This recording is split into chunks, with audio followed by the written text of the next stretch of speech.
Pakistani student Canada कैसे आ सकता है। बैचलर्स करना है, मास्टर्स करना है, पीजीटी करनी है, पीएचडी करना है। यहाँ पे कोई इकरा, अलाम, ज़ैबिस, नस, जीके वाला कॉन्सेप्ट तो है नहीं। बहुत हेल्पफुल टूल है that's gonna help you a lot. Bank statement कितनी होनी चाहिए? हस्बे जायका आप लोगों के पैसों के हिसाब से। किताबों में सबसे ज्यादा रिपीट किया गया क्वेश्चन, कंसल्टेंट कौन सा सेलेक्ट करें। ये काम कंसल्टेंट नहीं कर सकता। लो भाई, यार तुम एक काम करना, तुम जो है ना पढ़ने के लिए भी हमें कंसल्टेंट को भेज देना। हाँ भैया, क्या हाल है? वेलकम बैक टू सेल एंड रैमजी। लड़के फिर आ गए एक और वीडियो लेके। बहुत ज्यादा इन्फॉर्मेटिव होने वाली है वीडियो, एंड तक लाजमी देखिएगा। तो भाई, on our last video we receive so much appreciation from you guys and we are really grateful to you for that.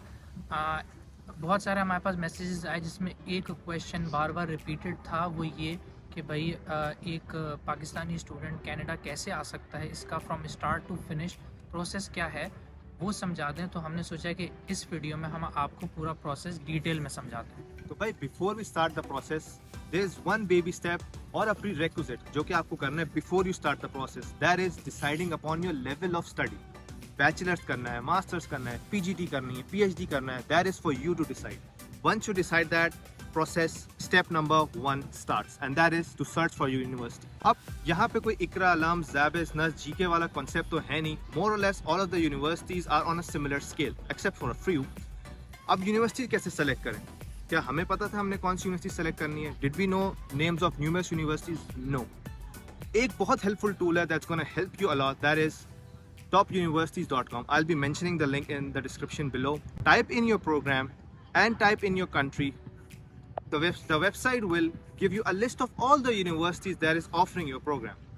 Once you're done with that, you can filter out the universities. जब आपने universities filter out करके एक separate page पे उनका नाम लिख लिया, the next thing to do is open up the universities individual websites.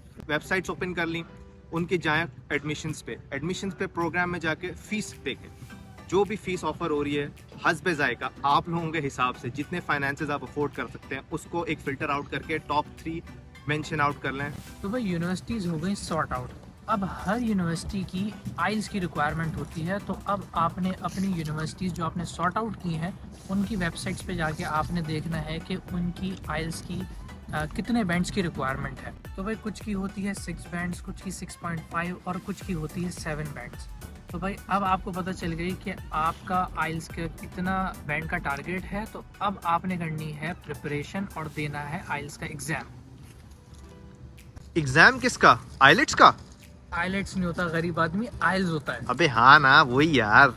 तो भाई, for an average student it takes around 2 to 3 months to prepare for IELTS. तो भाई hopefully you have your IELTS bands. अब we move on to the next step, that is filing your admission application. ये कोई लंबी चौड़ी कहानी नहीं है। All you need to do is pile up your documentation sequentially और अपलोड करना है, दैट्स इट। कोई मुश्किल काम नहीं है। और the important thing to note is that कि there are 2 intakes. Mostly Canada में 2 intakes होते हैं, फॉल इनटेक और विंटर इनटेक। फॉल इनटेक के admissions they close around March and for the winter intake the admissions close around July, so you need to be really cautious of the deadline. ये काम consultant नहीं कर सकता। लो भाई, यार तुम एक काम करना, तुम जो है ना पढ़ने के लिए भी हमें कंसल्टेंट को भेज देना। ब्रो, मेरा एडमिशन हो गया यार, थैंक गॉड। बहुत बहुत मुबारक हो तुम्हें। तो भाई, अब हो गई सारी खाना पूरी। अब आ जाते हैं असल गेम की तरफ। अब आ जाते हैं सबसे नाजुक मरहले की तरफ, जो है वीज़ा फाइल करना।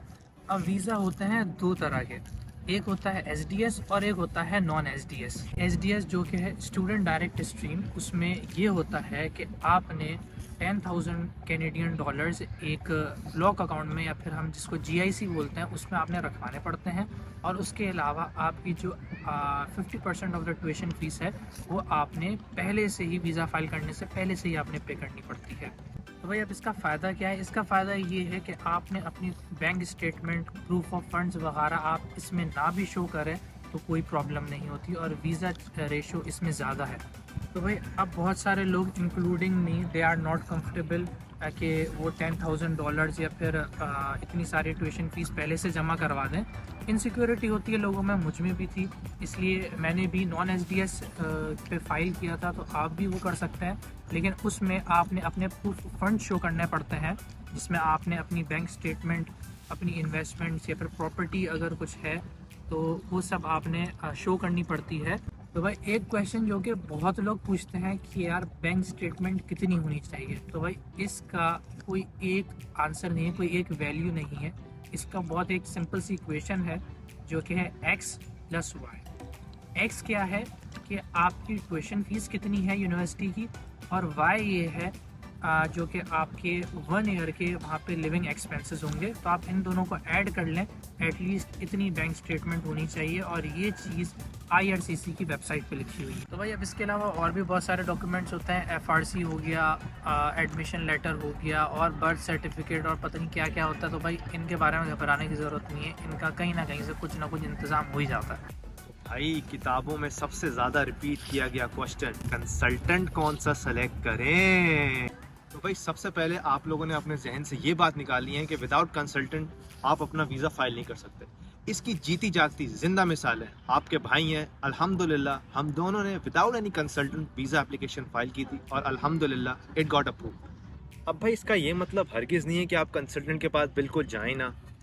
वो लोग जिनके पास टाइम नहीं है टू रीड, अंडरस्टैंड, अपलोड या go through each and every detail, they can obviously refer to the consultants. लेकिन if you have time and if you can understand things really well, my advice to you guys is fill in the application forms by yourself to avoid any scams by the consultants. और अगर आप consultant से अपनी application file करवा ही रहे हैं तो always remember to pay each and every fees, your GIC, your visa application, your admission fees by your own hands, ताकि आपको कोई consultant scam ना कर सके। तो भाई हमने आपको जितने स्टेप्स बताए हैं, every step is a chapter on its own. तो हम हर स्टेप पे बहुत डिटेल में सेपरेट वीडियोस भी बनाएंगे, तो स्टे ट्यून्ड।